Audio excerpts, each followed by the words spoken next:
लाल बहादुर यादव जी, मंच पर उपस्थित पूर्व विधायक कैलाश सोनकर जी, राजेश यादव समाज सेवी, गणेश यादव, कर्मानंद यादव, जय हिंद, अभिमन्यु, रईस खां, देवराज, आशाराम, श्याम नारायण जैन, राजदेव पाल जी, कमलेश, प्रमोद कुमार जी, अनामिका शर्मा निषाद जी से लेकर के समाजवादी पार्टी के नेता राकेश मौर्य जी, कैलाश दुबे जी, दशरथ कनौजिया जी और समाजवादी पार्टी की प्रत्याशी डॉक्टर रागिनी सोनकर जी,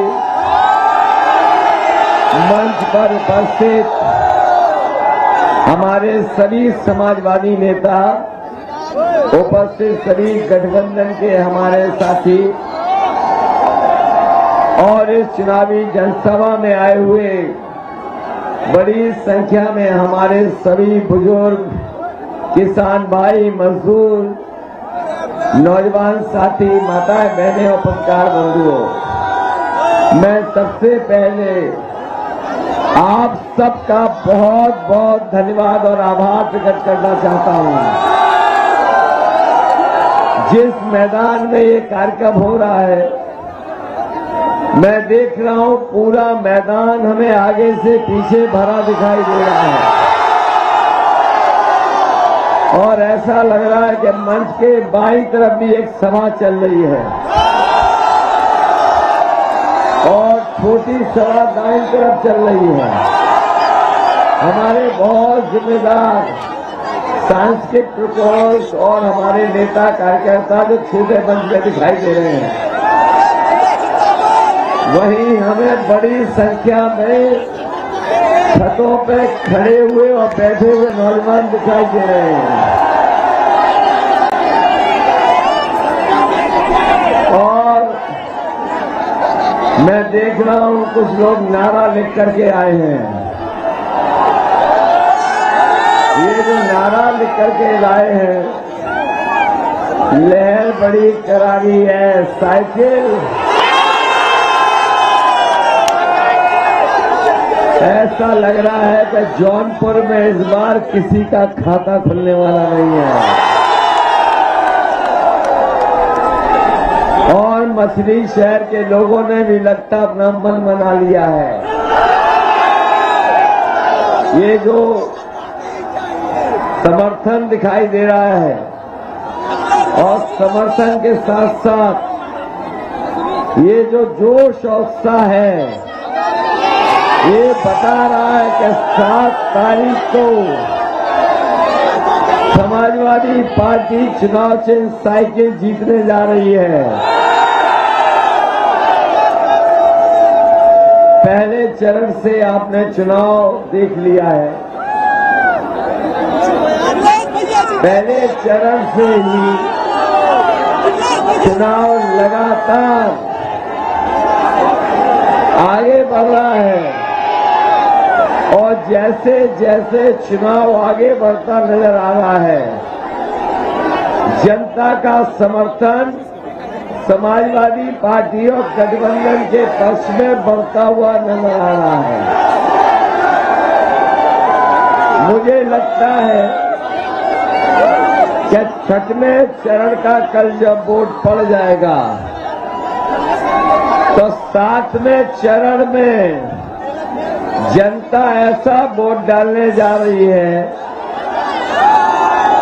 ऐसा धुआंधार वोट पड़ने जा रहा है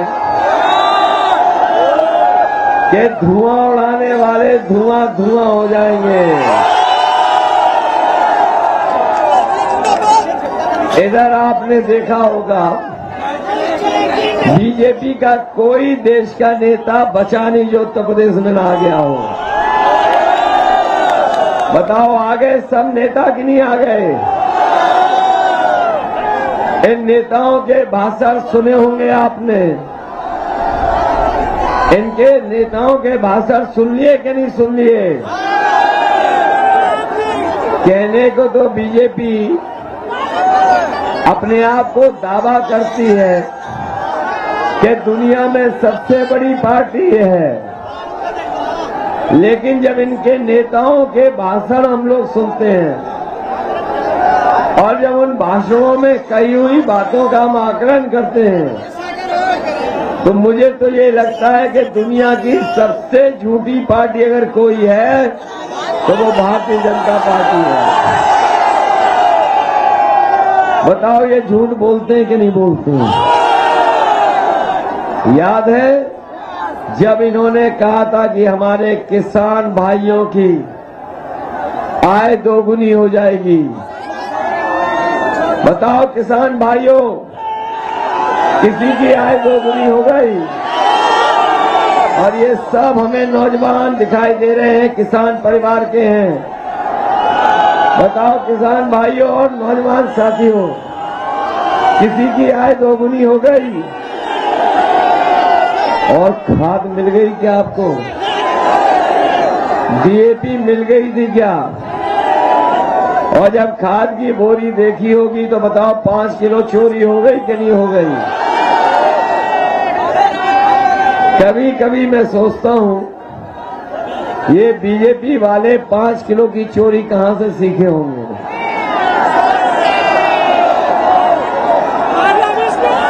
यहां जितने लोग आए हैं इन्होंने कभी न कभी पार्ले जी का बिस्किट खाया होगा, बड़ा पैकेट। आपने लिया था बाजार से कि नहीं बड़ा पैकेट? और जैसे जैसे महंगाई बढ़ी और उन्होंने मुनाफा कमाना शुरू किया तो आप देखते होंगे जो बड़ा पैकेट था वो छोटा होता चला गया कि नहीं हो गया? याद रखना, बीजेपी वाले अगर दोबारा आ गए तो अभी तो 5 किलो चोरी कर रहे हैं, अगली बार 10 किलो चोरी कर लेंगे। पेट्रोल डीजल महंगा हो गया कि नहीं हो गया? पेट्रोल 100 से पार, अगली बार 200 पार हो जाएगा। जब ये पिछली बार वोट मांगने आए थे बीजेपी के लोग फ्री सिलेंडर दिया था कि नहीं दिया था? और अब वोट मांगने आ रहे हैं तो बताओ सिलेंडर की कीमत क्या है? पहले 400 रुपए था और आज 1000 रुपया हो गया कि नहीं हो गया?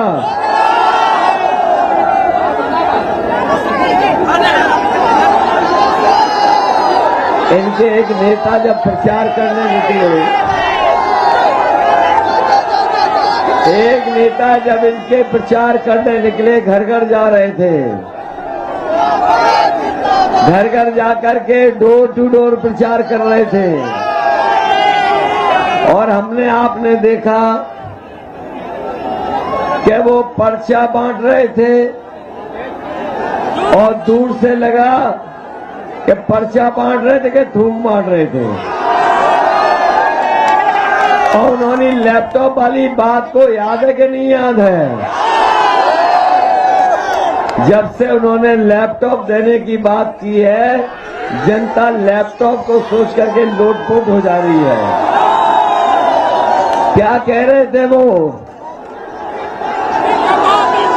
कि जो लोग इंटर पास कर लेंगे और 12वां पढ़ने जाएंगे उन्हें लैपटॉप मिलेगा।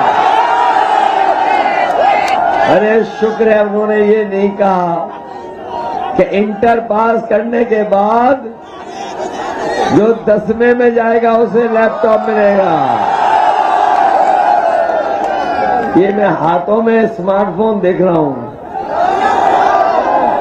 ये कहीं बाबा मुख्यमंत्री के दिए हुए तो नहीं है?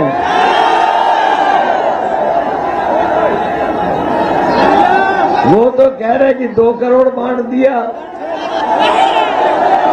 मछली शहर वालों को नहीं मिला। और वो लैपटॉप बांट रहे थे बाबा जी, वो मिल गया कि नहीं मिला?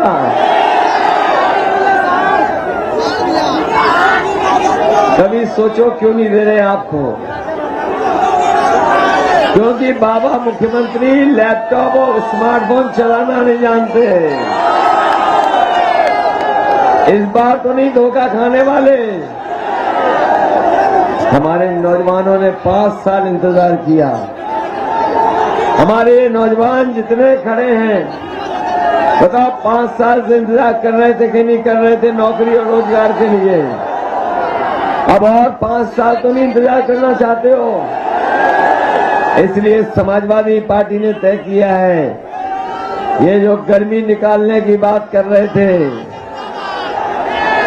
ये जो गर्मी निकालने की बात कह रहे थे, हम उसे कहना चाहते हैं कि समाजवादी सरकार बनेगी तो फौज में भर्ती निकाल करके अपने नौजवानों को वर्दी पहनाने का काम करेंगे। न केवल फौज में भर्ती, बल्कि पुलिस में भी भर्ती निकालने का काम समाजवादी सरकार में होगा।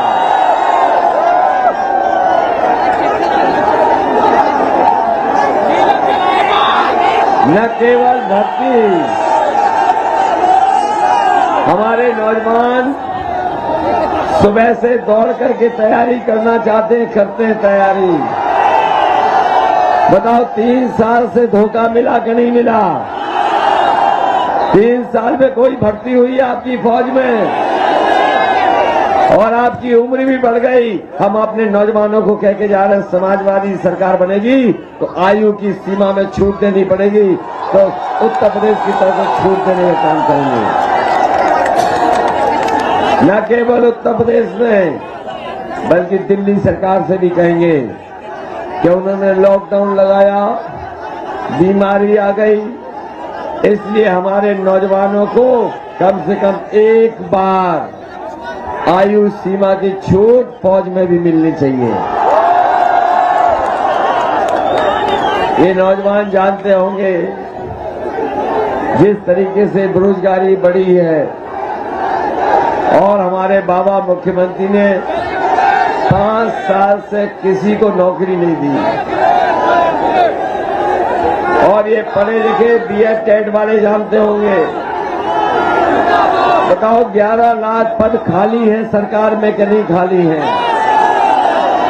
न केवल 11 लाख पद खाली हैं, बल्कि सबसे ज्यादा शिक्षा विभाग में पद खाली हैं। और जो लोग ये गांव से दूर से चल करके आप लोग आए हो, आप जानते होंगे पिछले 3 साल से हमारे बच्चों की पढ़ाई को बर्बाद कर दिया इस सरकार ने कि नहीं कर दिया? बच्चों की जहां पढ़ाई बर्बाद हो गई, वहीं जो उन्हें सुविधा मिलती थी, मदद मिलती थी, उस मदद को भी ये सरकार नहीं दे पाई। इसलिए समाजवादी पार्टी ने तय किया है कि जहां शिक्षा विभाग में सबसे ज्यादा नौकरियां और पद खाली हैं, सरकार बनने पर बीएड टेट वालों को समायोजित करने का काम समाजवादी सरकार में होगा। न केवल बीएड टेट वालों की मदद होगी, वहीं अगर हमें शिक्षा विभाग में और बड़े पैमाने पर नौकरी निकालनी पड़ेगी तो शिक्षक भर्ती खोल करके अपने शिक्षक बनाने का काम करेंगे। ये 69,000 वाले जानते होंगे, इनके साथ आरक्षण में बहुत भेदभाव हुआ है। बताओ आरक्षण को लेकर के भेदभाव हुआ कि नहीं हुआ? ये लोग तैयारी कर रहे हैं कि आईएएस बनाते हैं बिना परीक्षा के। दिल्ली में तो बना दिए हैं, बाबा मुख्यमंत्री यूपी में भी तैयारी कर रहे हैं। बताओ रोकोगे कि नहीं रोकोगे? इसलिए हम आपसे अपील करने आए हैं। इनको आपने समय समय पर देखा होगा, ये सरकार के लोगों ने भेदभाव किया है। न केवल भेदभाव किया है, बल्कि हमारे पिछड़े दलित अल्पसंख्यकों के साथ लोकतंत्र में ऐसा कभी व्यवहार नहीं हो सकता जैसा व्यवहार भारतीय जनता पार्टी की सरकार ने किया। आप लोग बिल्कुल बनारस के बगल के लोग हो। आप याद कीजिए, जिस समय ओमकार राजभर अपने बेटे का नॉमिनेशन कराने जा रहे थे कचहरी में, बताओ गुंडों ने उनके ऊपर हमला किया था कि नहीं किया था? न केवल उन पे हमला किया, बल्कि बताओ उन्हें अपमानित होना पड़ा कि नहीं होना पड़ा? और आपने कल की भी खबर पढ़ ली होगी, जब से स्वामी प्रसाद मौर्य समाजवादी पार्टी में आए हैं, सबसे भारतीय जनता पार्टी के होश उड़ गए हैं। और उनके आने से जो ताकत बढ़ी, उससे घबरा करके देखो कल उन पर हमला हुआ कि नहीं हुआ। उन पर न केवल हमला किया इन्होंने, बल्कि उनके साथ जितनी भी गाड़ियां चल रही थी, उन सब गाड़ियों को तोड़ने का काम किया और बहुत सारे लोगों को चोटें आई हैं। कईयों के सर पे चोट है, पैरों में भी चोट है। अगर कोई दोषी है इसके लिए तो वो भारतीय जनता पार्टी और भारतीय जनता पार्टी की सरकार और उनका प्रशासन। बताओ, इस सरकार में पिछड़ों को अपमानित होना पड़ा कि नहीं होना पड़ा? जो हमें बाबा साहब भीमराव अम्बेडकर जी ने संविधान के तहत हक और सम्मान दिया है, बताओ वो हक और सम्मान छीना जा रहा है कि नहीं छीना जा रहा? और याद कीजिए, बीजेपी के लोगों का जो कहते थे कि हमारा गरीब हवाई चप्पल में चलने वाला हवाई जहाज में चलेगा, याद है कि नहीं याद है? और जब से ये सरकार में आए, इन्होंने सरकार के सब हवाई जहाज बेच दिए और हवाई जहाज जहां खड़े होते थे वो हवाई अड्डे बेच दिए, पानी के जहाज बेच दिए, पानी के जहाज जहां खड़े होते हैं बंदरगाह बेच दिए, रेलगाड़ी बेच दी और रेलगाड़ी के साथ साथ रेलवे स्टेशन की कीमती जमीनें बेच दी। रेलवे स्टेशन बिकने जा रहे हैं। कभी सोचा आपने कि क्यों बिक रहा है ये सब? आपने वो कहावत सुनी होगी, न रहेगा बांस। ये जब सब बिक जाएगा तो फिर नौकरी कहां मांगोगे आप? बताओ, बेच दिया कि नहीं बेच दिया? और आपने अखबार में वो भी पढ़ा होगा कि एक उद्योगपति 28 बैंकों का पैसा लेके भाग गया। पढ़ा था कि नहीं पढ़ा था? और 28 बैंकों का 23,000 करोड़ रुपया लेके भागा है। अगर हम और आप लोग अगर बैंक का पैसा लेने जाएं तो गरीब को पहले तो बैंक पैसा नहीं देती, और अगर पैसा दे भी दिया तो बताओ, एक दो किस्त भी अगर आप नहीं दे पाए तो आपको नोटिस मिलता है कि नहीं मिलता है? और कभी कभी गरीब का तो घर तक नीलाम हो जाता है। लेकिन सोचिए, भारतीय जनता पार्टी की सरकार में 28 बैंकों का 23,000 करोड़ रुपया लेके भाग गया। जानते हो वो उद्योगपति कहां का था? कहां का था उद्योगपति? और जो पहले पैसा लेके भागे वो किस प्रदेश के थे? बताओ, इनसे बचाओगे कि नहीं बचाओगे? बचाओगे इनसे? और अगर नहीं बचाओगे तो लोकतंत्र भी नहीं बचेगा, याद रखना। ये भारत का लोकतंत्र नहीं बचेगा। इसलिए मैंने कई मौकों पर कहा है कि ये चुनाव केवल उत्तर प्रदेश का नहीं है, उत्तर प्रदेश के साथ साथ ये देश के भविष्य का चुनाव भी है। और देश के भविष्य के साथ साथ ये चुनाव भारत के संविधान को बचाने का है। ये चुनाव भारत के लोकतंत्र को बचाने का है। इसलिए मैं आपसे अपील और निवेदन करने आया हूं, जहां ये चुनाव 7वें चरण में है, समाजवादियों ने और गठबंधन के लोगों ने पहले से लेकर के 5वें चरण तक भारतीय जनता पार्टी को सबक सिखाने का काम किया है। और कल 6वें चरण में भी वोट पड़ने जा रहा है। 6वें चरण में भी गठबंधन ऐतिहासिक वोटों से जीतने जा रहा है। ये 7वें चरण वाले लोगों, ये 7वां चरण ऐसा है, इसमें आजमगढ़ भी है, जौनपुर है, गाजीपुर है, बलिया है, बनारस है, भदोही है, सोनभद्र है, मिर्जापुर है, और लग तो ऐसा रहा है कि गर्मी निकालने वालों की इस बार भाप निकल जाएगी। बताओ, भाप निकालोगे इनकी कि नहीं निकालोगे? ये लोग वो हैं, याद करना, जिस समय लॉकडाउन लगा था इन्होंने हमारे मजदूरों को पैदल पैदल चलने के लिए मजबूर किया था। न केवल मजदूर पैदल पैदल चले थे, बल्कि उनके परिवार के हर लोग और छोटे छोटे बच्चों से लेकर के जो पैदल चल सकते थे, कोई महाराष्ट्र से, कोई गुजरात से, कोई पंजाब से, हरियाणा से पैदल पैदल चल करके आया था।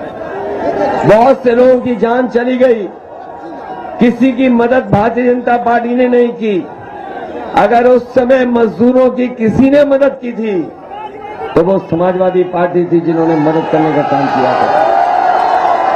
और आज आप तस्वीरें देखते होंगे जहां पर दुनिया के एक हिस्से में एक देश ने दूसरे देश पर अटैक कर करके वॉर कर दिया है, लोगों की जान जा रही है, लोग खतरे में हैं, और सबसे ज्यादा भारत के बच्चे वहां पर फंस गए हैं। हजारों की संख्या में आज भी बच्चे फंसे हुए हैं। दुनिया के जो दूसरे देश थे उन्होंने अपने सब नागरिकों को उस देश से निकालने का काम किया। लेकिन सोचिए, ये हमारे देश के भारतीय जनता पार्टी के लोग जो कहते थे कि भारत का डंका दुनिया में बजेगा, जो डंका बजाने वाले लोग, बताओ हजारों बच्चों को छोड़ करके आ गए कि नहीं आ गए? अभी तक वापस नहीं ला पाए, और इसलिए नहीं ला पाए, याद कीजिए मजदूरों को इन्होंने मजबूर किया था पैदल पैदल चलने के लिए। याद कीजिए वो किसान जो धरने पर बैठे थे, 700 शहीद हुए हैं, किसी की मदद नहीं की। यूक्रेन से अभी भी बच्चे नहीं लौटे हैं, और इसलिए नहीं मदद कर रहे हैं क्योंकि परिवार वाले ही परिवार वालों का दुख समझते हैं। ये परिवार वाले नहीं हैं, ये परिवार वाले नहीं हैं, इसलिए परिवार वालों का दुख भी नहीं समझते हैं। हम परिवार वाले बाबा मुख्यमंत्री को एक सलाह देना चाहते हैं, क्योंकि 10 तारीख के बाद उन्होंने लखनऊ से गोरखपुर आना है। तमाम हमारे लोग जानते होंगे, उन्होंने टिकट पहले से ही बुक कर ली है। बताओ, टिकट बुक कर ली कि नहीं कर ली? इसलिए हम परिवार वाले लोग अपने बाबा मुख्यमंत्री को एक सलाह देना चाहते हैं कि परिवार वाले लोग जब अपने घर परिवार में जाते हैं तो बच्चों के लिए कुछ न कुछ लेकर के जाते हैं। कभी मिठाई लेके जाते हैं, कभी खिलौना या सामान लेके जाते हैं। तो हम अपने बाबा मुख्यमंत्री जी से कहेंगे, जब गोरखपुर आ रहे हो अपने घर, तो कम से कम अपने गुल्लू के लिए बिस्कुट लेते आना। ये जानते हो गुल्लू कौन है? इसलिए मदद करिए साथियों, मदद करोगे मछली शहर वालों। ये मान लें कि डॉक्टर राजनी सोनकर जीत के जा रही हैं, कहीं ऐसा तो नहीं बीएड टेट वाले खुश इसी में हो जाओ कि हमने तो मैनिफेस्टो में ले आए हैं आपका। अपने बूथ पे मदद करोगे कि नहीं करोगे? ये हमारे दरोगा भर्ती वाले, ये आर्मी भर्ती वालों, मदद करोगे कि नहीं करोगे? ये जो शिक्षक भर्ती की मांग कर रहे हैं, मदद करोगे कि नहीं करोगे?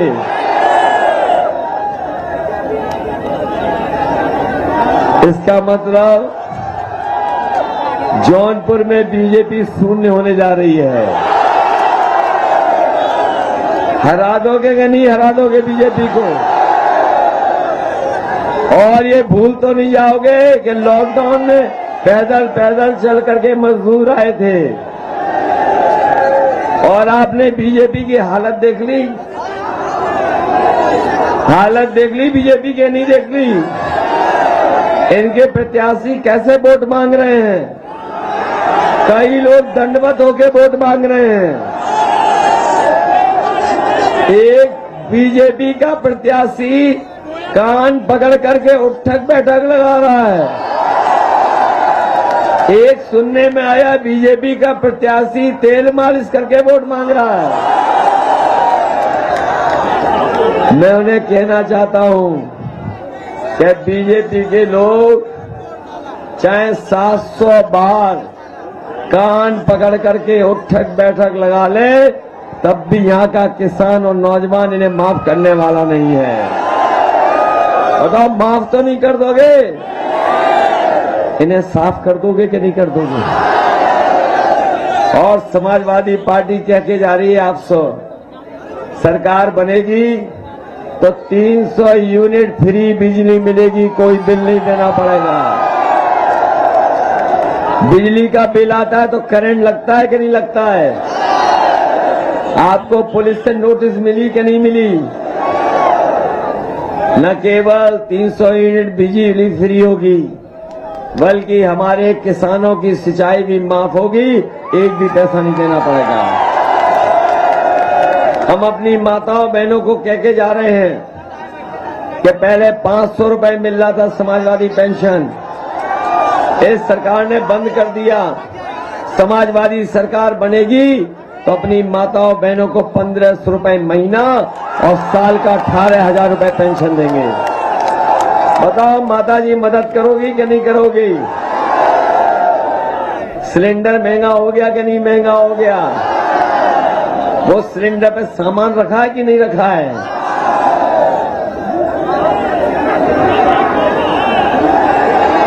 अभी सुनने में आया है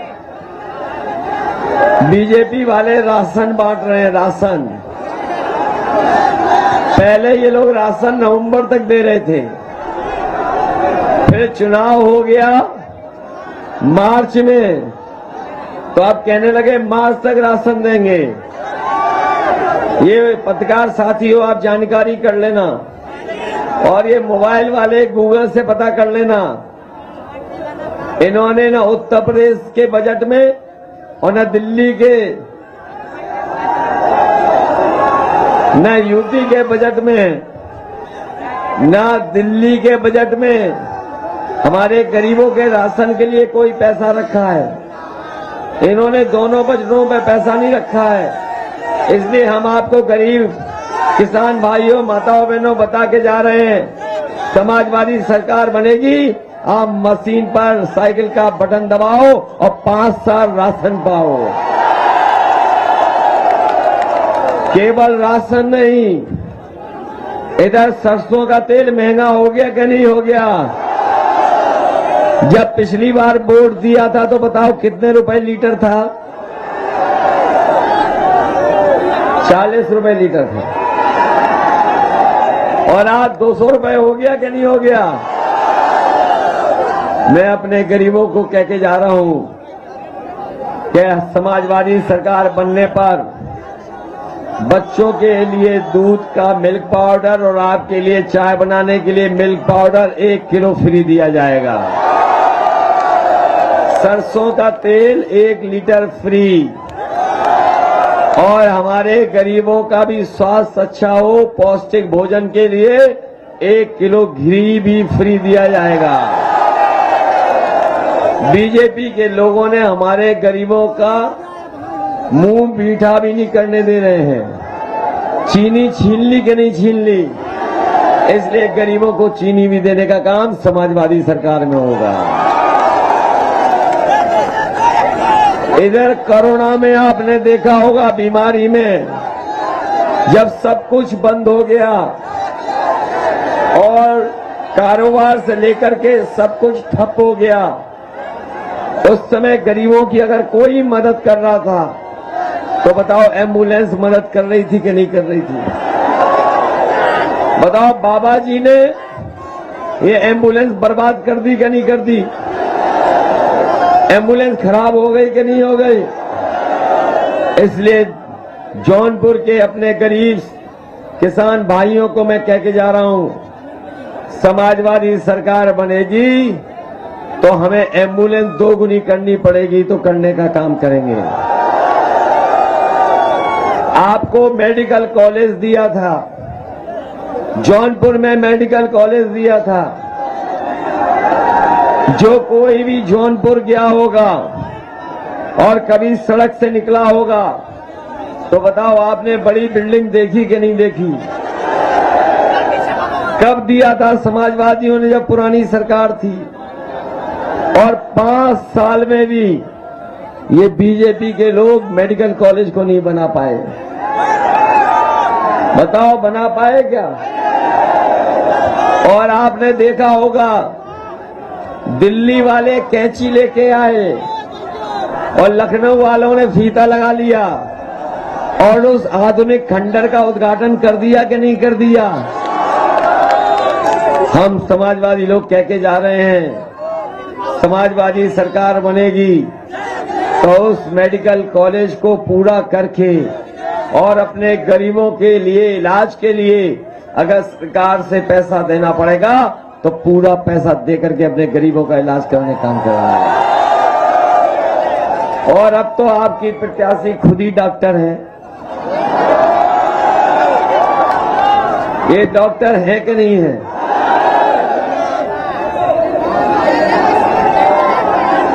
इनकी मदद करोगे कि नहीं करोगे आप लोग? अब मुझे नहीं पता दूसरे प्रत्याशी कौन है, किस दल के हैं।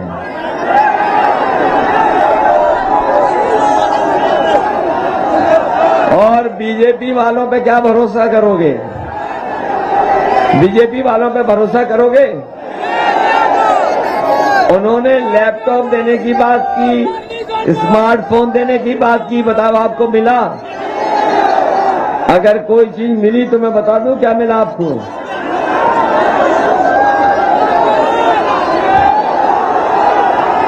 गौ सेवा के नाम पर बताओ पूरा भूसा का पैसा खा गए कि नहीं खा गए? और सड़कों पे सांड घूम रहे कि नहीं घूम रहे? आप क्या नहीं घूम रहे सांड? तो बचाओगे कि नहीं बचाओगे सांडों से? और बाबा मुख्यमंत्री क्या कहते हैं आजकल कि हम 12 बजे सो के उठते हैं। जब से उन्होंने कहा कि हम 12 बजे सो के उठते हैं, हमने भी उनके घर पर नजर रखी है आजकल। और आजकल मैं देखता हूं कि शाम होते ही धुआं उड़ता हुआ नजर आता है वहां से। और इधर कुछ अधिकारी कह रहे थे, अरे ये तो अच्छी चीज है भाई, ये खराब चीज नहीं है। और इधर कुछ अधिकारी लोग बता रहे थे कि आजकल 12 और 2 बजे के बीच में उठ जाते हैं तो वो धुआं मांगने लगते हैं। और अभी पुताई वाले मैंने जाते देखे, पुताई वाले, मैंने उनसे रोक करके पूछा कि पुताई वालों कहां जा रहे हो? तो वो बोले कि हम मुख्यमंत्री आवास में जा रहे हैं, जो काले धुएं के धब्बे लग गए उनको पोतने जा रहे हैं। इसलिए साथियों, 5 साल बाबा मुख्यमंत्री ने उत्तर प्रदेश को बर्बाद कर दिया। बताओ बर्बाद कर दिया कि नहीं कर दिया? और बड़े बड़े सपने दिखाए, बड़े बड़े सपने दिखाए कि बीजेपी की सरकार आ जाएगी तो वो मिसाइल बनाएंगे, मिसाइल। बीजेपी की सरकार आ जाएगी तो बड़े बड़े बम गोले बनाएंगे। लेकिन 5 साल पीछे मुड़ के देखो, जो मिसाइल और बम बनाना चाहते थे वो माचिस की तिल्ली तक नहीं बना पाए। बताओ कोई नई फैक्ट्री लगी हो तो बता दो आप, किसी को रोजगार मिला हो तो बता दो। इसलिए ये महंगाई तो नहीं भूल जाओगे, ये बोरी की चोरी तो नहीं भूल जाओगे, ये सरसों का तेल 200 रुपए तो नहीं भूल जाओगे, और वो गैस का सिलेंडर जब पहले दिया था तब 400 का था, आज जब वोट डालने जा रहे तो 1000 का है कि नहीं है?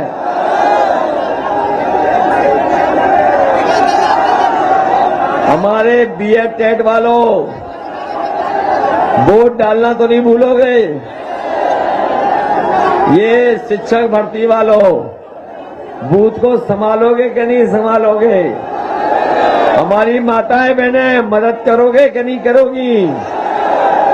इसलिए मदद करना, एक एक वोट साइकिल के चुनाव चिन्ह पे डाल देना।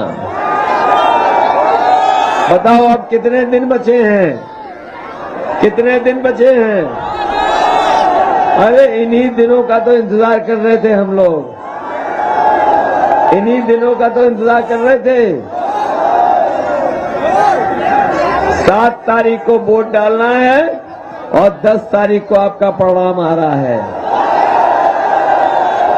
सरकार बनाओगे, हमारी मदद करोगे कि नहीं करोगे? मैं आपको भरोसा दिला के जा रहा हूं कि विकास में आपका क्षेत्र पीछे नहीं रहेगा। सड़क, बिजली, पानी के इंतजाम में अगर हमें सरकार से मदद करना पड़ेगा तो अलग से भी मदद कर करके क्षेत्र को विकास की ओर लेकर के जाने का काम करेंगे। बताओ मछली शहर के लोगों जिताओगे? इसलिए मदद करना, जिताना, एक एक वोट साइकिल पे डाल देना। बहुत बहुत धन्यवाद और बहुत बहुत आभार प्रकट करता हूं।